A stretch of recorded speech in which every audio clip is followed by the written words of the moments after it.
Welcome to Andhraprabha. నేను మీ Hema. Pan India star Prabhas కథానాయకుడిగా నాగ్ అశ్విన్ దర్శకత్వంలో తెరకెక్కబోతున్న సైన్స్ ఫిక్షన్ థ్రిల్లర్ కల్కి 2898 భారీ అంచనాల మధ్య మే 9న రిలీజ్ అవనుంది. అయితే కల్కితో పాటు మరో 2 మోస్ట్ అవైటెడ్ హాలీవుడ్ చిత్రాలు అదే రోజున రిలీజ్ అవుతున్నాయి.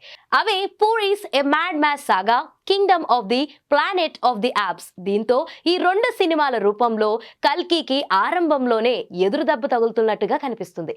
థియేటర్ల సర్దుబాటు దగ్గరే కల్కిపై పంచ్ పడుతున్నట్లు కనిపిస్తుంది. ముఖ్యంగా అమెరికాలోని బిగ్ అండ్ ఐమాక్స్ ఫార్మేట్ లో రిలీజ్ కల్కికి ఆటంకంగా మారుతుంది. Planet of the apes May 9న రిలీజ్ అవడంతో 2 వారాల పాటు ఐమాక్స్ బిగ్ ఫార్మాట్ స్క్రీన్లను అన్ని హాలీవుడ్ చిత్రాలకే కేటాయిస్తున్నట్లు ఇప్పటికే ఒప్పందం జరిగిపోయింది.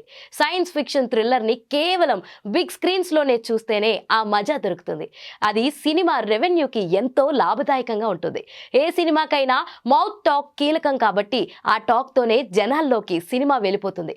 తొలి వారం వసూళ్లే కీలకం కాబట్టి వీలైనన్ని ఎక్కువ స్క్రీన్లను వదులుతారు. కానీ విదేశీ మార్కెట్లో కల్కికి ఆ ఛాన్స్ కనిపించడం లేదు.